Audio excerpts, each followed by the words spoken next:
मेरा नाम राज है। मैं नौकरी ढूंढ ढूंढ कर थक गया था, मगर किसी ने मुझे काम नहीं दिया। घर पर मेरी पत्नी और बच्चे 2 दिन से भूखे थे। घर के हालात से तंग आकर मैंने भीख मांगना शुरू कर दिया, ताकि कुछ पैसे इकट्ठे कर सकूं और पत्नी व बच्चों को आज का खाना खिला पाऊं। लेकिन लोग मुझे गालियां देने लगे, कहते, जवान होकर भीख मांग रहे हो, शर्म नहीं आती, जाओ जाकर कोई काम करो। रात को जब मैं घर पहुंचा तो बच्चे भूखे सो रहे थे। मैंने हाथ जोड़कर ऊपर वाले से प्रार्थना की, तभी छोटी बेटी भूख से मर गई। पत्नी जोर जोर से मुझे थप्पड़ मारने लगी और कहने लगी, तुम मेरे बेटी के कातिल हो, तुम्हारी वजह से मेरी बेटी की मौत हुई है, तुम निकम्मे हो, किसी काम के नहीं हो। उस समय मेरा दिल तड़प उठा था, मेरी आंखों से आंसू बहने लगे थे। तभी अचानक दरवाजे से कोई अंदर दाखिल हुआ। मैंने ध्यान से देखा तो मेरा कलेजा मुंह को आ गया, क्योंकि वह आदमी था जिसे सुबह करीब 9 बजे मैंने सड़क पर एक मोची की दुकान पर खड़े देखा था। वह अभी तक नहीं आया था और मुझे अपना टूटा हुआ जूता सिलवाना था, वही जूता जो अब पहनने के काबिल तक नहीं रहा था। मैं उसे 4 बार पहले भी सिलवा चुका था। कुछ कदम के फासले पर एक ऑफिस था, जहां मुझे आज इंटरव्यू देने जाना था। मैं दिल ही दिल में प्रार्थना कर रहा था कि ऊपर वाला करे, आज मुझे नौकरी मिल जाए। मैं पिछले 1 साल से नौकरी तलाश कर रहा था, मगर मेरी किस्मत ऐसी थी कि हर जगह से धक्के ही मिले। अब तो ये हाल था कि अगर कोई कहता कि गोदाम से बोरियां उठाने का काम है, तो मैं वह भी कर लेता था।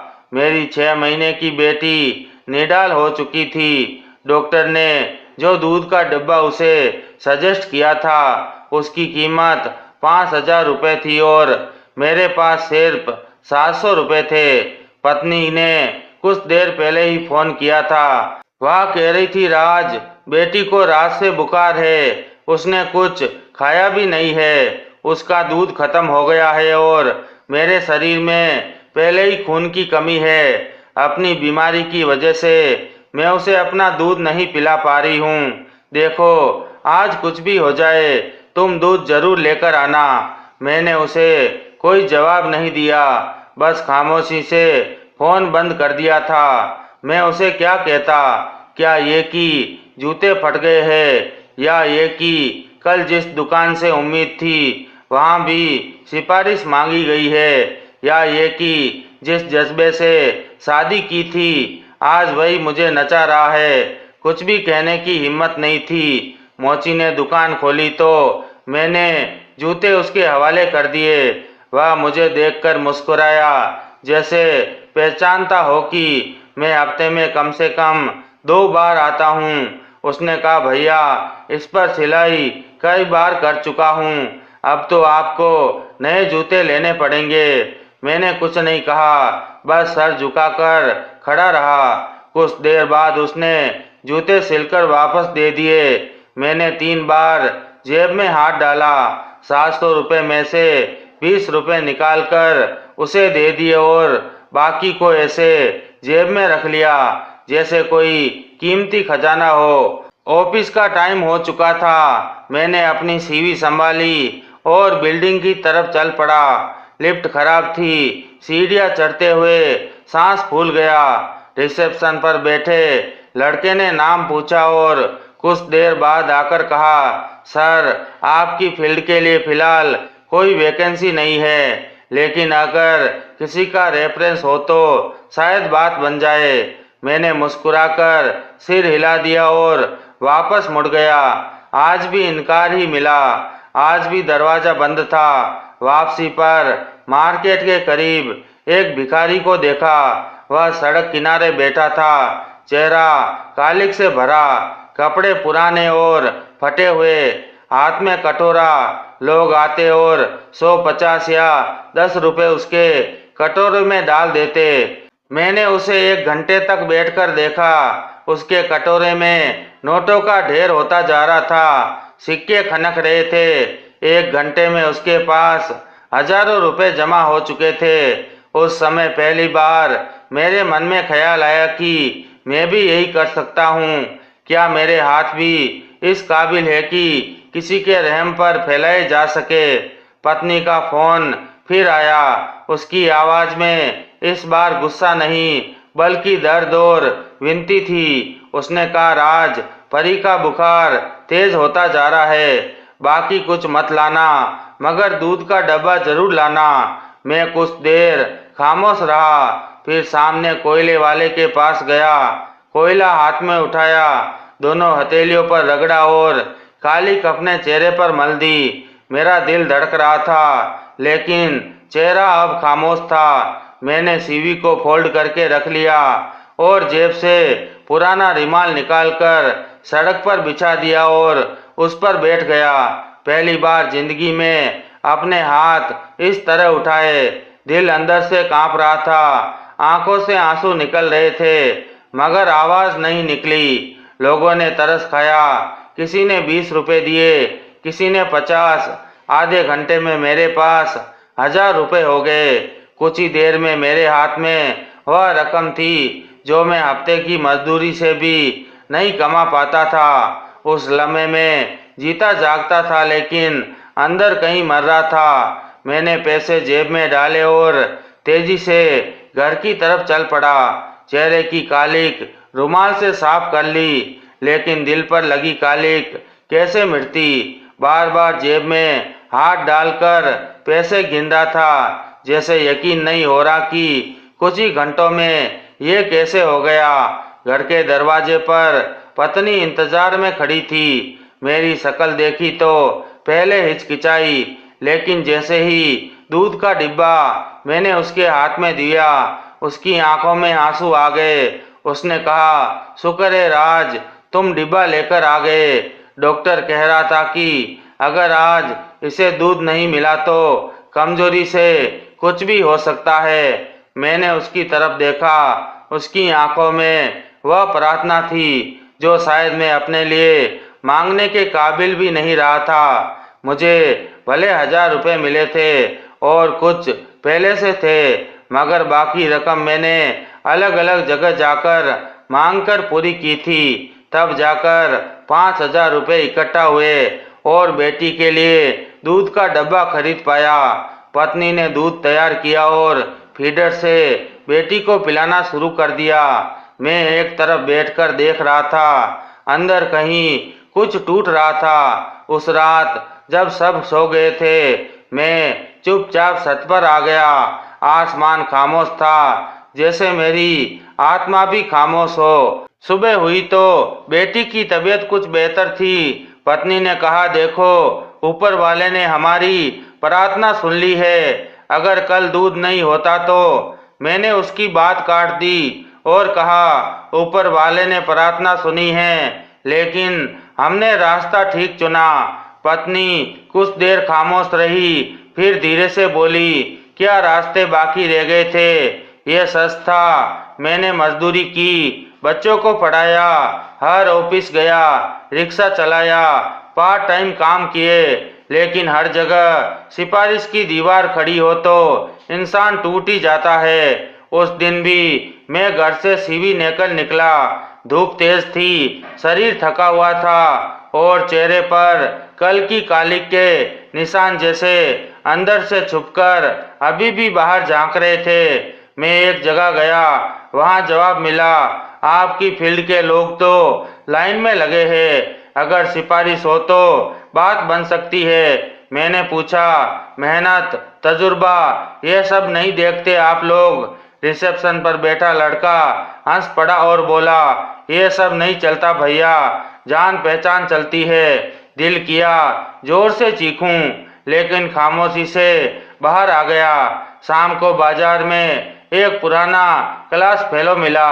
गाड़ी में बैठा फोन पर बिजी था। मुझे देखा तो मुस्कुराया और कहा, यार तुम यहाँ क्या कर रहे हो आजकल? मैंने नजरें चुराकर कहा, बस तलाश जारी है नौकरी की। उसने कुछ नहीं कहा, बस गाड़ी का शीशा ऊपर कर लिया और चला गया। मैं सड़क के किनारे खड़ा देर तक उसे जाता देख रहा था। न सकता न जलन, बस एक थकान थी जो शरीर से चिपक गई थी। शाम तक धूप ने पसीना निचोड़ दिया था और हाथ में अब सिर्फ वही पुराना लिफाफा बचा था जिसमें सीवी की आखिरी कॉपी बाकी थी। उस रात मैंने अपनी पत्नी से झूठ बोला था, कहा था कि आज इंटरव्यू अच्छा गया है, शायद जल्दी कॉल आ जाएगी। वह खुश हो गई थी। उसने रोटी बनाई, थोड़ी सी दाल थी। हम दोनों ने मिलकर खाना खाया, लेकिन मैं रात में जागता रहा। नींद नहीं आ रही थी। दिल में सिर्फ एक सवाल था, अगर कल पैसे फिर से नहीं हुए तो क्या होगा? क्या मैं दोबारा कटोरा उठा लूंगा और क्या दोबारा अपने चेहरे पर कालिक लगवाऊंगा? रात के आधे हिस्से में मैंने पहली बार हाथ जोड़े थे, प्रार्थना की थी। मैं बस एक पिता था जो हार मानने के लिए तैयार नहीं था। मैंने प्रार्थना करते हुए कहा कि हे भगवान, अगर मेरी ऐसी किस्मत लिखनी थी तो मुझे उम्मीद क्यों दी? अगर मैं तुम्हारे दरवाजे का भिखारी हूँ तो लोगों के दरवाजे पर क्यों जा रहा हूँ? तुम चाहो तो कल मेरे दरवाजे पर मदद भेज सकते हो, लेकिन अगर तुम्हारी मर्जी यही है तो फिर मुझे भी सब्र दे दो, ताकि मैं कम से कम अपनी बेटी को भीख मांगकर न खिलाऊं। मेरे आंसू तकियों को भिगे रहे थे, लेकिन दिल में एक सुकून उतरता जा रहा था, जैसे वह प्रार्थना सुन ली गई हो। शायद वह खामोशी थी जो एक नए तूफान से पहले की छा जाती है।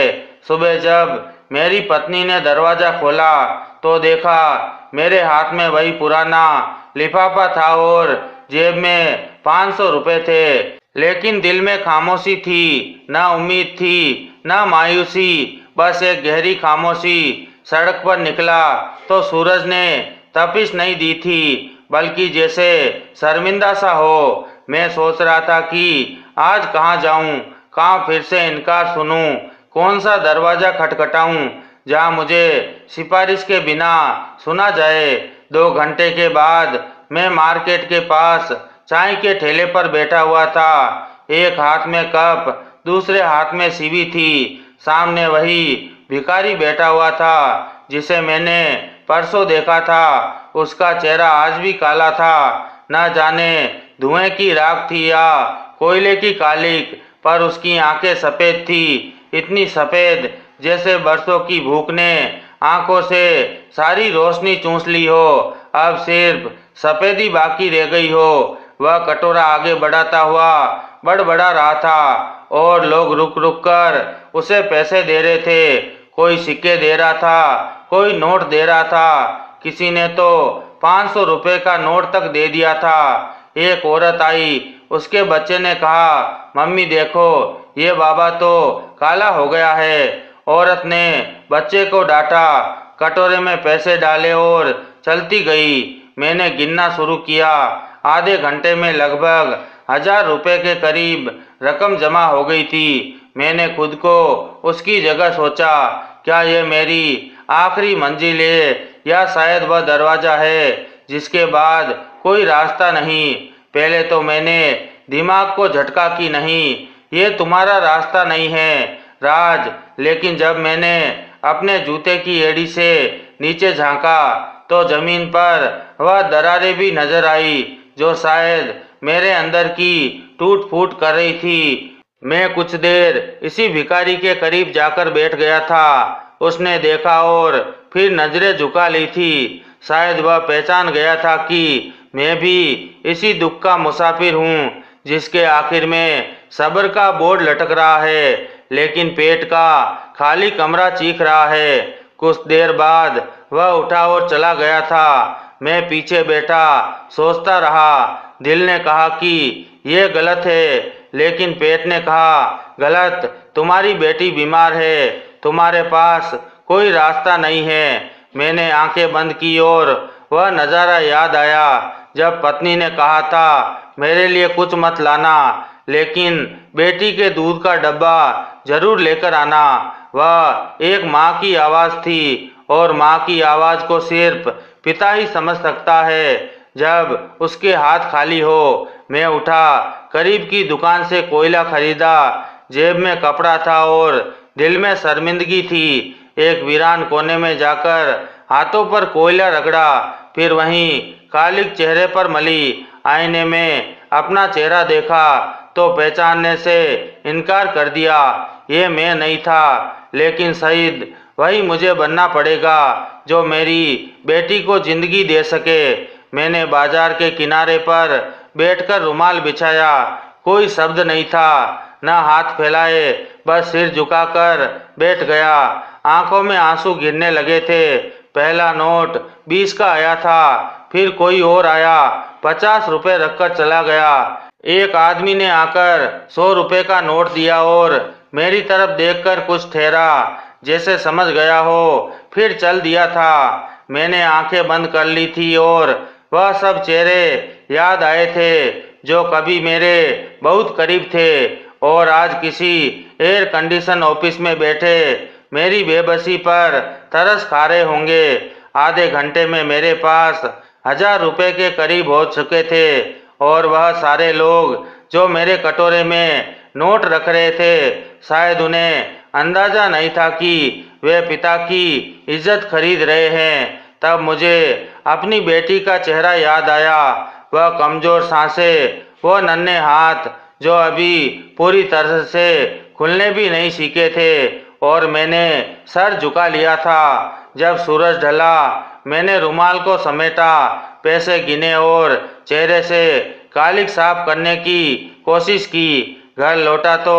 मेरी पत्नी मेरा इंतजार कर रही थी। उसने सवाल नहीं किया, बस पैसे लिए बाजार जाने की तैयारी करने लगी। बेटी रो रही थी। मैंने उसे गोद में उठाया, उसके माथे को चूमा और महसूस किया कि वह अब पहले से बेहतर लग रही है। मेरी पत्नी ने जाते जाते कहा, राज तुम खामोश हो, कुछ हुआ है क्या? मैंने झूठ नहीं बोला, बस खामोशी से सर हिला दिया, न इनकार किया, सिर्फ खामोश रहा, क्योंकि कुछ सच इतने कड़वे होते हैं कि जुबान उन्हें बयां नहीं कर पाती। रात को जब सब सो गए, मैं छत पर जाकर बैठ गया था।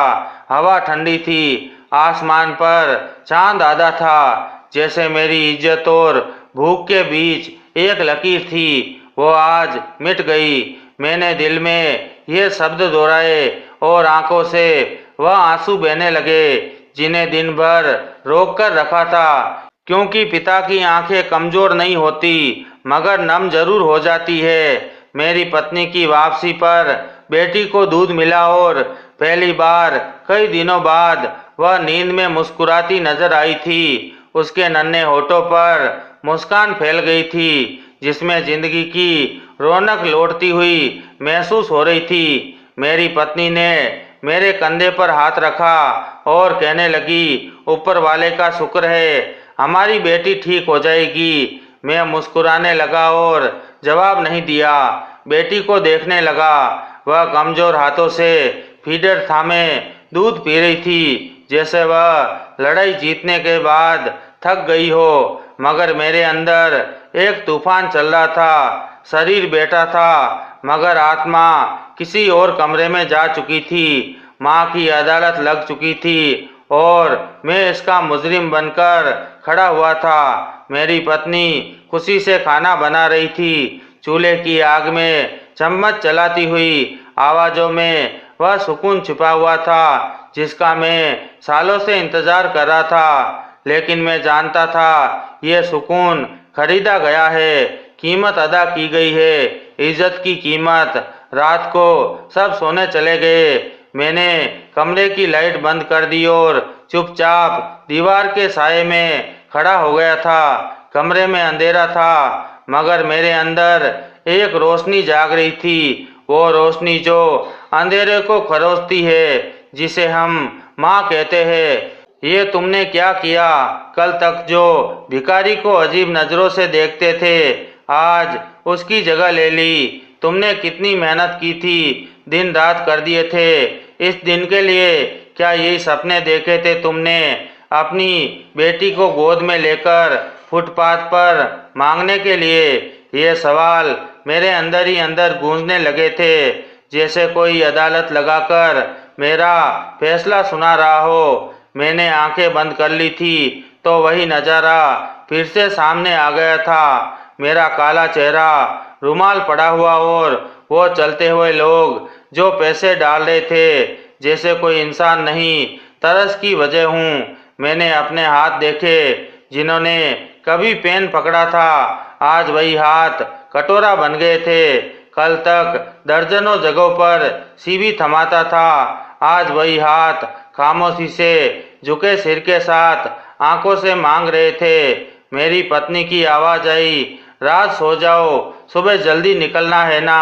मैंने कहा, हाँ सोना तो है, लेकिन मैं जानता था कि नींद नहीं आएगी। मैं बिस्तर पर लेटा हुआ था, बेटी मेरे साथ थी। मेरे अंदर जैसे कोई बार बार कान में कह रहा हो कि भीख मांगकर पैसे कमाने से पेट भर जाता है तुम्हारा, ऐसा करना प्रार्थना नहीं बद्दुआ बन जाता है। मैंने करवट ली और छत को देखने लगा।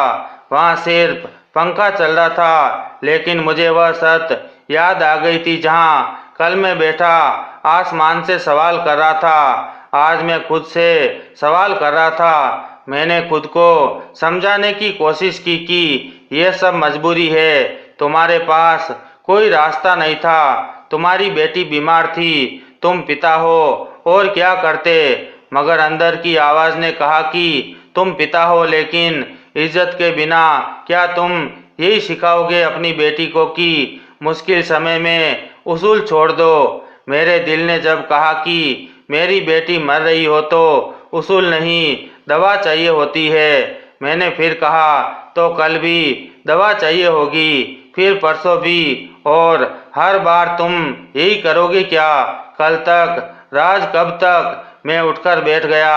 अंधेरे में हाथ से पानी की बोतल तलाश की, एक घूंट पानी पी लिया, मगर गला अभी भी सूखा हुआ था। मैं जानता था ये प्यास इस पानी से नहीं जाएगी। ये प्यास इज्जत की है, जिसे मैंने खुद मिट्टी में दफन कर दिया था।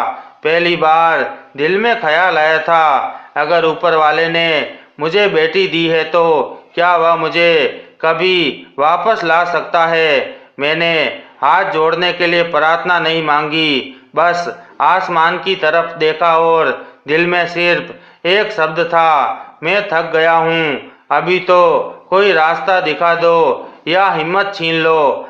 आसमान खामोश था, जैसे मेरे अंदर की अदालत का जज खामोशी से मुकदमा सुना रहा हो। फैसला शायद सुबह सुनाया जाना था। जब नींद आई तो सपने नहीं थे, सिर्फ खाली कमरे की गूंज साथ लाई थी। और जब आंख खुली तो सूरज खिड़की के शीशे से झांक रहा था। पत्नी चाय बना रही थी, बेटी हंस रही थी, और वही था जिसने कल इज्जत बेची थी और आज एक पिता की तरह फिर निकलने को तैयार था। लेकिन एक फर्क था, आज दिल में तड़प नहीं थी, डर था कहीं ये सुकून ज़्यादा देर न ठहरे, क्योंकि अंदर की अदालत अभी भी बंद नहीं हुई थी। और अब मैं मुजरिम था। सुबह की रोशनी कमरे से छन छन कर आ रही थी और मेरी बेटी की मुस्कुराहट कमरे में गूंज रही थी। मेरी पत्नी ने चाय का कप थमाया और कहा, आज बेटी का बुखार भी नहीं है और हंसी भी लौट आई है। उसने कहा, तुमने बहुत बड़ा सहारा दिया है राज। मैंने चाय का घूंट लिया, हल्की सी मुस्कुराहट होठों पर लाई, मगर अंदर वही सन्नाटा था। रात की अदालत का फैसला भी सुनाया नहीं गया था और मैंने फैसला सुने बिना ही गुनाह का रास्ता अपना लिया था। उस दिन मैंने दोबारा कोयला खरीदा, चेहरा काला किया, वही पुराना रुमाल बिछाया और फुटपाथ पर जाकर बैठ गया था। ये अब मेरा रूटीन बनता जा रहा था। पहला दिन मुश्किल था, दूसरा दिन आसान हुआ और तीसरे दिन मैंने महसूस किया कि मैं इस काम में माहिर होता जा रहा हूँ। लोग आते, पैसे डालते और चले जाते हैं। मैं सर झुकाए आंसू बहाता रहता हूँ। अब मैं जान गया था कौन से इलाके में तरस ज़्यादा मिलेगा, कौन सी गली में हमदर्दी वाले लोग रहते हैं और किस समय भीड़ ज़्यादा होती है। 2 हफ्ते गुजर चुके थे। रोज 5 या 6 घंटे से ज़्यादा मैं बैठा रहता था और हर रोज एक अच्छी खासी रकम लेकर वापस आता था। कभी 5,000 रुपये, कभी 2,000, कभी 3,000 और कभी इससे भी ज़्यादा। अब पैसे इतने हो चुके थे कि पत्नी ने बेटी के कपड़े बदल दिए थे। छोटा सा फ्रिज भी आ गया था। किचन में राशन भर गया था। घर के अंदर सुकून था, मगर मेरे अंदर कुछ नहीं था। रोज रात को जब सब सो जाते थे, मैं छत पर जाता। हवा में वही खामोशी, आसमान में वही बेजुबान सवाल होते थे। कभी कभी मेरा दिल कहता था कि यह सवाल मामूली तौर पर है, ये खुशी झूठ है। कभी सोचता था, क्या सच में मैं इतना कमजोर हूँ कि एक दिन की भूख ने मुझे असूलों से बेदखल कर दिया था। लेकिन अगली सुबह जब बेटी मेरे गालों को छूकर हंसती थी, तो वह सारी सोचें दम तोड़ देती थी। एक पिता के लिए बेटी की हंसी सब कुछ होती है और मैं वह सब कुछ हासिल कर चुका था जो मेरी मेहनत सालों में दे सकी थी। उस दिनों बेटी के खिलौने में बढ़ोतरी हो गई थी। किचन में खुशबू लौट आई थी। पत्नी ने कहा, मैंने सोचा है कि कुछ महीनों में आगे अगर ऐसा होता ही रहा तो एक ऐसी भी खरीद लेंगे। मैंने मुस्कुराकर कहा, हाँ जरूर। लेकिन इस मुस्कुराहट के पीछे वह इंसान छुपा हुआ था जो हर रोज अपनी लाश उठाकर बाजार में बैठा रहता था कि लोग उस पर रहम करें, उसे खरीद ले। मुझे याद है, एक रात मेरी बेटी मेरे सीने पर सो रही थी। मैं उसकी सांसें गिनता था। हर सांस के साथ एक लम्हा बढ़ रहा था। मैं अपनी बेबसी के बारे में सोच रहा था। क्या यह सब काफी है? क्या एक पिता सिर्फ बच्चों का पेट भरकर पिता बन जाता है? नहीं, मैं जानता था कुछ और भी होता है, इज्जत, सुकून। लेकिन मैं उसे खो चुका था। वो दूर था जब पेट भर चुका था, मगर मेरी आत्मा भूखी थी। अंदर एक चीख थी जो रोज गला घोटकर खामोश कर देती थी। और बाहर मैं वो पिता बन चुका था जिसकी बेटी खुश थी, मगर खुद कहीं जिंदा नहीं था। और शायद यही सबसे बड़ा फरेब होता है, जब तुम जिंदा रहते हो लेकिन सिर्फ सांसों की हद तक, बाकी सब कुछ मर जाता है। दोपहर की तेज धूप थी और मैं फुटपाथ पर बैठा था। आज भी रस्म निभा रहा था। कालिक चेहरे पर, रुमाल जमीन पर और हाथ में कटोरा।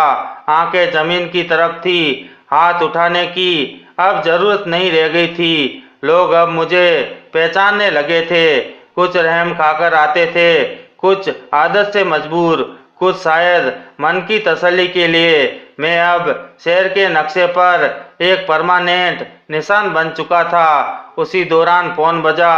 जेब से निकालकर देखा, एक अजनबी कंपनी का नंबर था। मैंने बेदिली से कॉल रिसीव की। चेहरे पर कालिक होने के बावजूद आवाज में कुछ कॉन्फिडेंस लाने की कोशिश की। मैंने कहा, हेलो। फोन पर आवाज आई, गुड आफ्टरनून, क्या आप राज बात कर रहे हैं? मैंने कहा, जी मैं ही बोल रहा हूँ। उन्होंने कहा, हम BHS ट्रेडिंग कंपनी से बात कर रहे हैं। आपने पिछले साल हमारी वेबसाइट पर अप्लाई किया था। हमारे यहाँ एक ऑफिस असिस्टेंट की पोस्ट निकली है। अगर आप इंटरेस्टेड है तो कल आकर इंटरव्यू दे सकते हैं। यह सुनकर एक पल के लिए जैसे समय थम गया हो। मैंने आंखें बंद कर ली थी। दिमाग में मेरी पत्नी की आवाज आई, तुम मांगने के लिए नहीं बने हो राज। मैंने कहा, जी मैं आऊँगा, मुझे वक्त बता दीजिए। मैंने जल्दी से जवाब दिया था, जैसे कहीं मौका हाथ से न निकल जाए। कॉल बंद हुई तो कटोरे में पड़े हुए पैसे बेमतलब लगने लगे थे। वही पैसे जो कल तक मेरी इज्जत का दरवाज़ा खोलते थे, आज बेवजह लग रहे थे। शाम को घर पहुंचा तो चेहरे पर वही मामूली खामोशी थी, लेकिन अंदर शोर था। पत्नी ने दरवाज़ा खोला, बेटी दौड़ती हुई आई, मेरे गले लग गई। मैंने पत्नी को फ़ोन के बारे में बताया, वह खुशी से फूल उठी। उसने कहा, राज, आखिरकार तुम्हारी मेहनत रंग ले ही आई। अब तुम नौकरी करोगे, फिर सब ठीक हो जाएगा। मैंने उसके चेहरे की चमक देखी, फिर बेटी की आंखों में देखा, वो रोशनी जो मेरे हाथ की कमाई नहीं बल्कि मेरी वापसी के इंतजार की थी। लेकिन अंदर कोई बात चल रही थी। एक हिसाब से मैं 4 घंटे में जो काम कर रहा हूँ वो ऑफिस की 10 घंटे की नौकरी से कई गुना ज़्यादा है। रात को भी मेरी पत्नी ने खाने के दौरान खुशी खुशी प्लानिंग शुरू कर दी थी। पहले 3 महीने में बचत हो जाएगी, फिर किराए का मकान बदल सकते हैं। और मैं सोच रही हूँ बेटी के लिए अब एक अच्छी सी नर्सरी देखूं। मैं खामोशी से सुन रहा था। खाने के बाद जब सब सो गए, मैं छत पर चला गया था। आसमान वैसा ही था, चांद थोड़ा और कमजोर हो गया था, जैसे कमेंट पास कर रहा हो। दिल में जंग चल रही थी। मैंने सोचा, राज, अब निकलने का समय है। ये मौका ऊपर वाले ने दिया है, लेकिन क्या वही ऊपर वाला मेरे लिए रोजी का इंतजाम करेगा? ये गलत तरीके से पैसे कमाना है, और इसी गलत तरीके ने तुम्हारी बेटी को बचाया है, तुम्हारे घर को जिंदगी दी है। लेकिन कब तक झूठ की बुनियाद पर सच की तलाश जारी रखोगे? मेरे अंदर एक बार फिर वही अदालत लग चुकी थी, और जज वही मन था जिसे मैंने कई दिनों से खामोश कर रखा था। अगली सुबह नाश्ते के दौरान पत्नी ने कहा, राज, मैंने तुम्हारी शर्ट में प्रेस कर दी है, कल अच्छी तरह तैयार होकर जाना। मैंने गर्दन हिलाई, मगर दिल के अंदर एक हलचल थी। उस दिन मांगने नहीं निकला, घर के अंदर बैठा सोचता रहा, उलझता रहा, सवालों से लड़ता रहा। शाम तक अंदर का सुकून बिखर चुका था, लेकिन बाकी था। रात को जब पत्नी बेटी को सुलाने गई थी, मैं अपने मोबाइल को घूर रहा था। दोस्त का दिया हुआ कार्ड अभी भी अलमारी में रखा हुआ था। मैंने निकाला, उंगलियों से छुआ, फिर दोबारा रख दिया। न मांगने की तरफ देखने की हिम्मत की, न नौकरी को स्वीकार करने की हिम्मत थी। अगले दिन मैं इंटरव्यू पर चला गया था। कंपनी का ऑफिस अच्छी बिल्डिंग में था, एयर कंडीशन माहौल था, साफ सुथरे कपड़ों में लोग, सब कुछ बेहतर था सिवाय मेरे अंदर के। एचआर हेड ने कहा, आपकी प्रोफाइल अच्छी है, हमने ऐसा ही कोई तजुर्बेकार इंसान चाहिए था। उन्होंने बता दिया था कि मेरी सैलरी कितनी होगी, और साथ ही कहा कि 8 घंटे की शिफ्ट और संडे को ऑफ होगा। मैंने सुना, समझा और सिर हिला दिया। कमरे से बाहर निकला, लेकिन कदम वहीं रुक गए थे। मैंने खुद से पूछा, क्या सच में ये जिंदगी है, या वह जिंदगी है जो मैंने कालिक वाले चेहरे के साथ चुनी थी? मेरी पत्नी ने शाम को कहा, कैसा रहा इंटरव्यू? मैंने कहा, हो गया। लेकिन उसने कहा, लेकिन क्या? मैंने कहा, बस सोच रहा हूँ, 4 घंटे की मेहनत से जो काम कर रहा हूँ वह यहाँ की सैलरी से ज़्यादा है, तो क्यों ना नौकरी करूँ? मेरी पत्नी ने हैरानी से मेरी तरफ देखा और कहने लगी, राज, ये क्या बात कर रहे हो तुम, जिसने इज्जत के लिए सब कुछ कुर्बान कर दिया था? मैंने नजरें चुरा ली। पत्नी उठकर अंदर चली गई थी, कुछ कहे बिना, और मैं वहीं पर बैठा रह गया था, खाली नजरों से दीवार को ताकता हुआ। हाँ, पेट भर गया था, जेब में पैसे थे, लेकिन दिल वह आज भी खाली था। और जब ऊपर वाला दरवाजा खोलता है तो सिर्फ देता नहीं, जांचता भी है कि कौन दस्तक देता है और कौन दरवाजे से मुंह मोड़ लेता है। दिन गुजरते जा रहे थे, मैं अब एक रूटीन का हिस्सा बन चुका था। सुबह नाश्ता, कोयला, चेहरे पर कालिक, रुमाल, वही जगह, वही अंदाज, वही प्रार्थना और वही सुकून। घर में अब तंगी नहीं थी, पत्नी खुश थी, बेटी सेहतमंद थी और हर चीज अपने मुकाम पर थी। और मैं दिन में एक किरदार बन चुका था, रात को एक भक्त बन जाता था। मैं हर दिन पूजा पाठ करता था, भगवान के आगे हाथ जोड़कर रोकर माफी मांगता था, भगवान से कहता कि मैं मजबूर था, मेरी बेटी बीमार थी। तुम तो जानते हो मेरा दिल, मेरी नीयत, मेरा दुख। और हर बार दिल से आवाज आती थी, ऊपर वाला बहुत बड़ा है, वह माफ कर देगा। मगर कुछ तो था जो माफ नहीं हो रहा था। मेरी पत्नी दिन ब दिन खामोश होती जा रही थी। पहले जो हर बात में हंसती थी, अब खामोश नजरों से सिर्फ मुझे देखती रहती थी।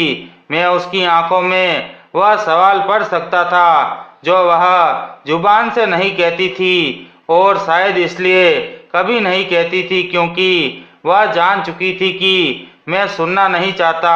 एक रात मैं अपनी प्रार्थना में मगन था कि मेरे पीछे से मेरी पत्नी की धीमी सी आवाज आई, भगवान के आगे प्रार्थना करने से पहले अपनी नीयत ठीक कर लो, इस तरह प्रार्थना स्वीकार नहीं होगी। मेरा दिल कांप गया था कि आपकी प्रार्थना बर्बाद हो रही है। मैंने भगवान की तरफ देखते हुए दिल से कहा, मेरी नीयत तो ठीक है, बस हालात खराब है। लेकिन उस दिन मुझे पहली बार लगा कि शायद मैं खुद से झूठ बोलने लगा हूँ। मुझे अब मजबूरी का शब्द इतना सहारा देता था कि जैसे वही मेरी सत्य हो। मैं अपने हर फैसले को इसी पर्दे में छुपा देता था और रोज प्रार्थना में माफी मांगकर अपने गुनाहों को हल्का करने की कोशिश करता था।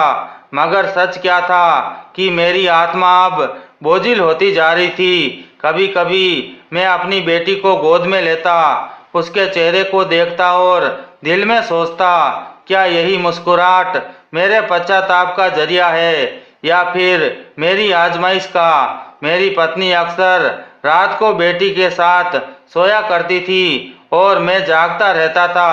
छत पर बैठकर सितारों से बातें करता था, अपने आप से दलीलें देता था कि अब ऐसा करते हैं क्या फर्क पड़ता है, मैं तो ऊपर वाले से अपनी माफी मांग लेता हूँ, प्रार्थना करता हूँ, गरीबों को खाना देता हूँ। एक दिन मेरी पत्नी ने कहा, राज, मैंने ऊपर वाले से मांगा था कि तुम वापस आ जाओ, पर मैंने ये नहीं मांगा था कि तुम खुद को खो दो। मैं खामोश रहा क्योंकि ये सच था कि मैं सच में खो चुका था, अपने असूल, अपनी खुददारी, अपनी पहचान, सब कुछ। और अजीब बात यह थी कि जितना मेरा पेट भर रहा था उतना ही मेरी आत्मा खाली हो रही थी। हर रोज घर में कोई न कोई नई चीज आ जाती थी, कभी बर्तन, कभी पंखा, कभी मोबाइल, लेकिन मेरी रातें बेचैन हो चुकी थी। एक दिन प्रार्थना के बाद मेरी बेटी मेरे साथ खेल रही थी। उसने मेरे चेहरे को छूकर कहा, पापा, आप काले क्यों होते जा रहे हो सुबह के समय। मैं चौंक गया। मेरी पत्नी ने फौरन बेटी को चुप करा दिया और मुझे देखा। मेरी आंखों में कुछ भी कहने की इजाजत नहीं दी, ना कुछ कहने की हिम्मत की। मेरी पत्नी ने कहा, बेटी भी अब समझने लगी है राज, आज वह पूछ रही है, कल को कोई और सवाल करेगी तब तुम क्या करोगे। मैंने कहा, जब तक वह बड़ी हो जाएगी तब की तब देखी जाएगी। मेरी पत्नी ने धीरे से कहा, नहीं राज, तुमने ये सोचकर रास्ता चुना कि तुम मजबूर हो, लेकिन तुम अब इस काम के आदी हो गए हो। मजबूरी खत्म हो गई है, मगर तुम रुके नहीं हो। मेरे पास कोई जवाब नहीं था। मैंने अपनी पत्नी से नजरें चुरा ली और बेटी की तरफ देखने लगा। वह खिलौने से खेल रही थी। उसकी अच्छी सेहत और अच्छी हंसी, भरपूर बचपन था, लेकिन मेरे अंदर एक कमी फैलती जा रही थी। उस रात मैंने बहुत शिद्दत के साथ पूजा की थी, आंखों से आंसू बह रहे थे। मैंने कहा, हे भगवान, अगर मैं गलत हूँ तो कोई निशानी दे, कोई इशारा दे कि मैं रुक जाऊं, वापस पलट जाऊं। लेकिन अगर यही तुम्हारा रास्ता है तो सुकून दो ताकि मैं उस बोझ के साथ जिंदा रह सकूं। लेकिन कोई जवाब नहीं आया। सुबह हुई, सब कुछ वैसा ही था। सूरज निकला, चेहरे पर कालिक मली, बाजार गया, रुमाल बिछाया और कुछ ही देर में 1000-2000 मेरे सामने रख दिए गए थे। मैंने दिल ही दिल में कहा, यही मेरी तकदीर है, यही मेरी नौकरी है। मगर फिर भी दिल के किसी कोने में एक प्रार्थना दबी हुई चलती रही। हे भगवान, अगर मेरा रास्ता तेरे खिलाफ है तो तू मुझे आजमाइश में डाल दे, मगर मुझे सावधान जरूर बनाना, क्योंकि मैं अब तो पूजा पाठ भी करता हूँ, लेकिन मेरी नीयत वह कहीं और दफन हो चुकी थी। रात के 2 बजे का समय था। आसमान पर चांद नहीं था, हवा रुकी हुई थी। कमरे में गहरी खामोशी छाई हुई थी, सिवाय पंखे की हल्की आवाज के जो कमरे की छत से लटक रहा था। मैं नींद में था, शायद कोई सपना देख रहा था या शायद बस बेखबर था। तभी अचानक मुझे अपनी पत्नी की एक जोरदार चीख सुनाई दी, राज उठो, हमारी बेटी सांस नहीं ले रही है। मैं झटके से उठा, उसकी आंखों में डर देखा और फिर बेटी की तरफ देखा जो पत्नी की गोद में खामोश पड़ी हुई थी। उसका चेहरा सफेद था, आंखें बंद थी और होठ नीले पड़ चुके थे। मैंने कहा, नहीं, ऐसा नहीं हो सकता। मैं बड़बड़ाया और पागलों की तरह बेटी को गोद में उठा लिया। उसकी नाजुक गर्दन मेरी बाहों में ढलक रही थी। मैंने कहा, परी, उठो बेटा, मेरी जान, अपनी आंखें खोलो, देखो मैं आ गया हूँ। मेरी पत्नी भी रो रही थी, चीखें मार रही थी और मैं कुछ भी नहीं सुन पा रहा था। मेरी बेटी, जिसके लिए मैंने सब कुछ कुर्बान कर दिया था, जो मेरी मजबूरी की दलील बनी हुई थी, मेरे गुनाह की वजह बनी थी, अब मेरे सामने बेजान पड़ी हुई थी। मैं उसे लेकर बाहर आंगन में आ गया। आसमान खामोश था और मैंने उसे जमीन पर रखा, अपने कपड़ों से उसका चेहरा साफ किया और हाथ जोड़कर आसमान की तरफ देखा। हे भगवान, तूने ये क्या कर दिया? तूने मेरी बेटी ही ले ली। मैं तो सिर्फ जिंदा रहना चाहता था, सिर्फ अपनी बेटी को हंसता हुआ देखना चाहता था। मेरी आंखों से आंसू लगातार बह रहे थे और शर्मिंदगी भी। मैंने कहा, यही मेरी सजा है ना?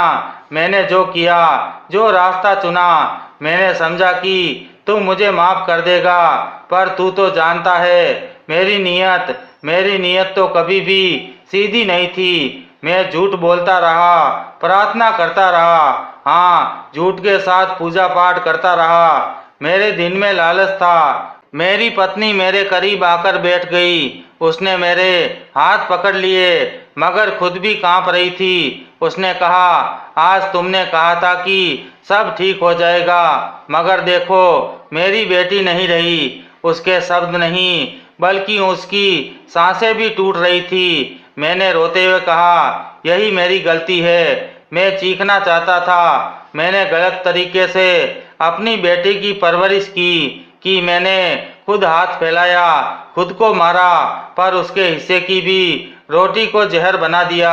मैंने बेटी को दोबारा उठाया, उसे गले से लगाया, जैसे मेरी सांस में उतर जाए और वह फिर से आंख खोल दे, मगर वह लाचार पड़ी रही, छोटी सी, नाजुक सी और अब मरत हालत में। मैं पागलों की तरह कभी आसमान की तरफ देख रहा था, कभी बेटी के चेहरे की तरफ। भगवान, तू मुझे ले जा, मगर मेरी बेटी वापस कर दे। मेरी बेटी मेरी जिंदगी है। मेरी बेटी को प्लीज जिंदा कर दे।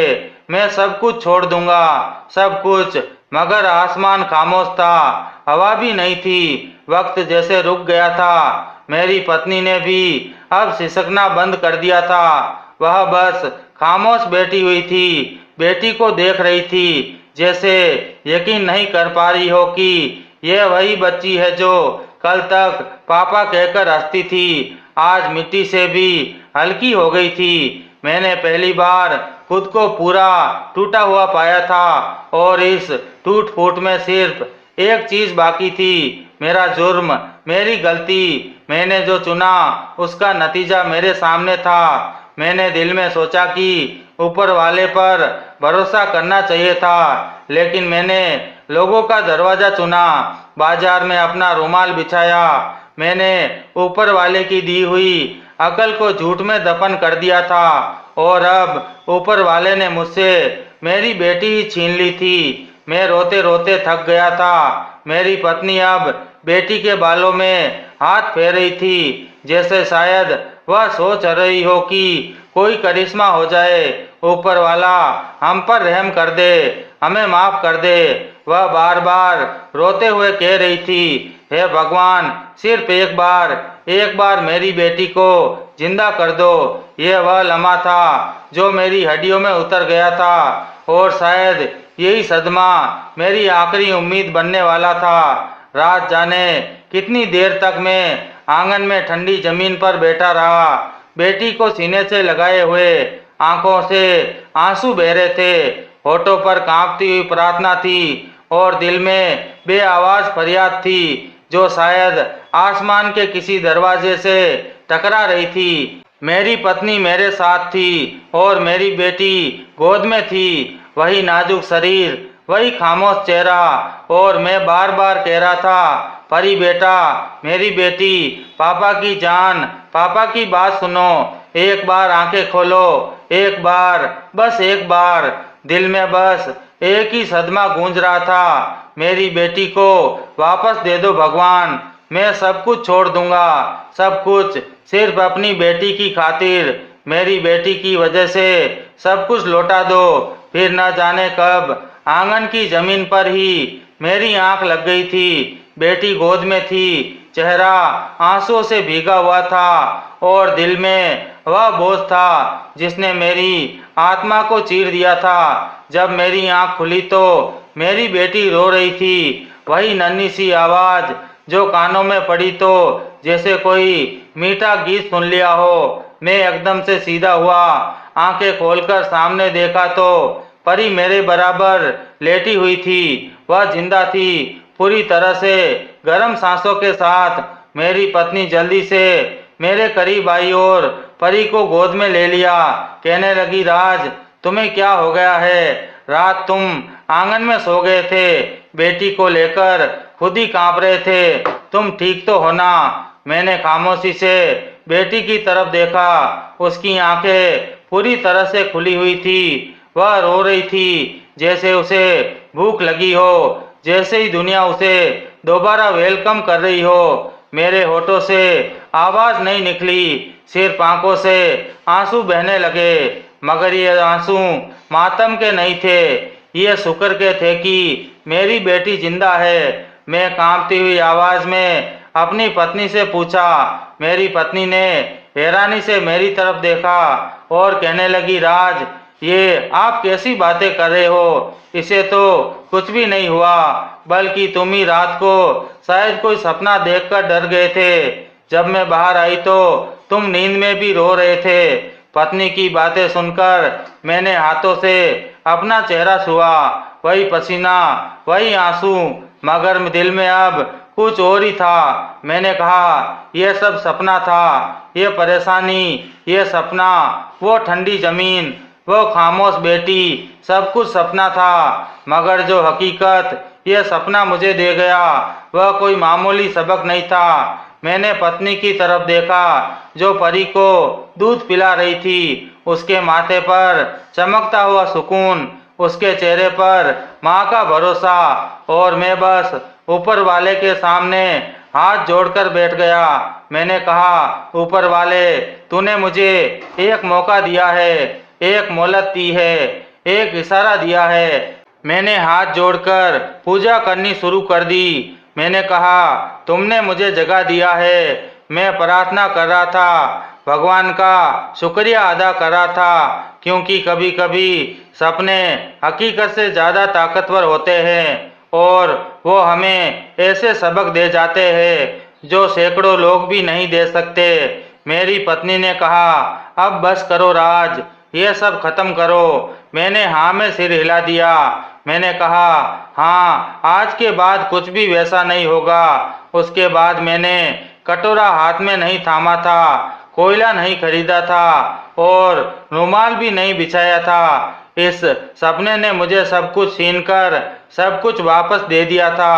अब मुझे यकीन हो गया था कि ऊपर वाले ने सपने में मुझे जगा दिया है, जो वह हकीकत में भी मुझे नया रास्ता दे सकता था। क्योंकि जब इंसान कुछ देने के काबिल नहीं होता तो उसके हिस्से का निवाला भी जहर बन सकता है। मेरी परी, मेरी बेटी आज भी जिंदा है, क्योंकि ऊपर वाले ने मुझे माफ कर दिया था। सुबह की रोशनी खिड़की से अंदर आ रही थी, लेकिन आज का सूरज कुछ अलग था। उसकी किरणों में वह उजाला था जो मेरे दिल के अंधेरे को धीरे धीरे छू रहा था। मेरी बेटी अब पूरी तरह सुकून से सो रही थी और पत्नी ने पहली बार ऐसे सुकून से मेरी तरफ देखा था जैसे बरसों बाद किसी माँ ने अपने पति को दोबारा पिता बनते हुए देखा हो। मैंने कहा, कल रात के सपने ने मुझे तोड़ दिया और जोड़ भी दिया है। मैंने पहली बार समझा कि ऊपर वाले की तरफ से मिलने वाला इशारा कितना सख्त होता है और कितना मेहरबान भी। मैंने मोबाइल उठाया, पर्स निकाला और वह कार्ड तलाश किया जो मेरे दोस्त ने मुझे दिया था। कुछ लम्हे मैंने उसे अपने हाथ में पकड़कर रखा। उस पर लिखे हुए शब्द जैसे मेरा बीता हुआ समय थे, मगर अब नई रोशनी में उभरने के लिए मैं तैयार था। मैंने कार्ड पर लिखा, नंबर मिलाया। हेलो अर्पित, मैं राज बोल रहा हूँ। कुछ लम्हे खामोशी रही, फिर आवाज सुनाई दी, राज यार, तुम कहाँ गायब हो गए थे? मैं तो तुम्हारा इंतजार कर रहा था कि तुम्हारा कब फोन आएगा। मैंने हल्की आवाज में कहा, अर्पित, मुझे काम चाहिए, कुछ नहीं, लेकिन अब हाथ फैलाने का नहीं, पसीना बहाने का इरादा है।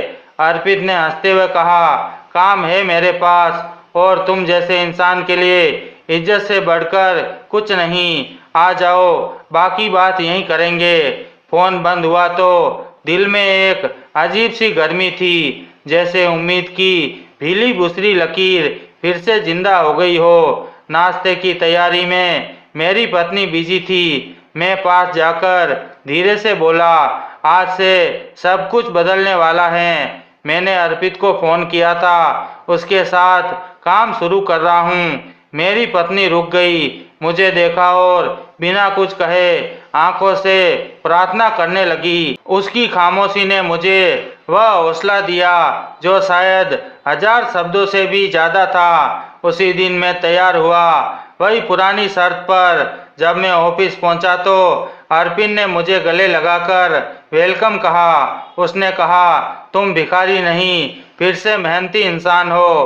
कंपनी का माहौल सिंपल था, मगर इज्जत थी। अर्पित ने मुझे ऑफिस असिस्टेंट की पोस्ट पर रख लिया था, साथ में कंप्यूटर और मैनेजमेंट की ट्रेनिंग देने का वादा किया था।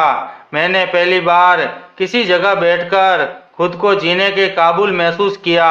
शाम को जब वापस आया तो हाथ में सैलरी नहीं थी, मगर दिल में सुकून था जो सालों से गुम था। मेरी पत्नी ने दरवाजा खोला।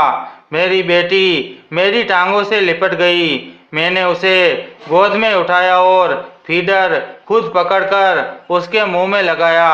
मेरी पत्नी ने आंखों से देखा, वह कुछ कहना चाहती थी, मगर उसके पास शब्द नहीं थे। उस दिन सुकून से बैठकर खाना खाया था।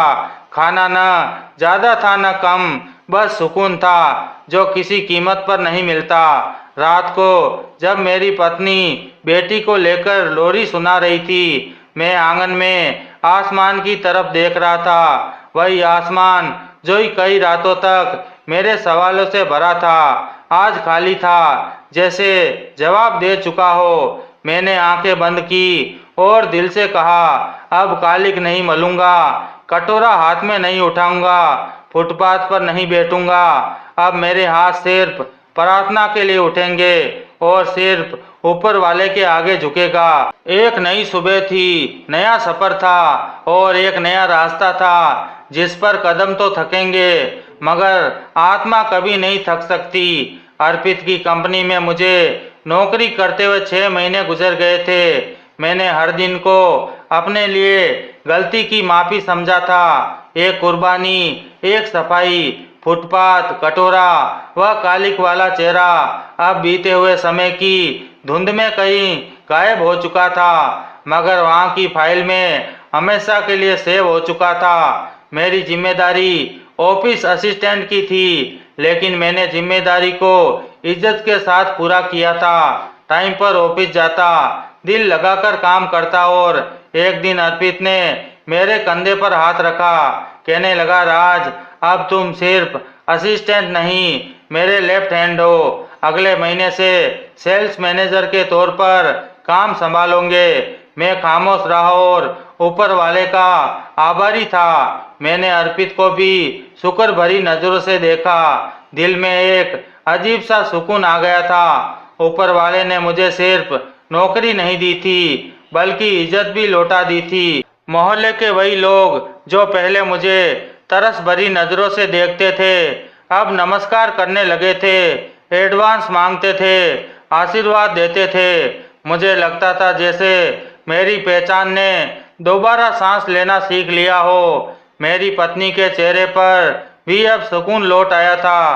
परी अब स्कूल जाने के काबिल हो चुकी थी और जब वह अपने स्कूल की कॉपी मेरे सामने रखकर कहती, पापा मेरी प्रार्थना पूरी हो गई है, तो मैं बस सिर झुका लेता। मगर एक वादा था जो मैंने खुद से कर लिया था कि मैं कभी किसी को ये एडवाइस नहीं दूंगा कि मांगने का रास्ता अपनाए। मैं उन गरीबों को जो सच में मोहताज है खामोशी से उनके घर में राशन भिजवा देता हूँ, उनकी मदद करता हूँ, उनके बच्चों के स्कूल की फीस अदा कर देता हूँ।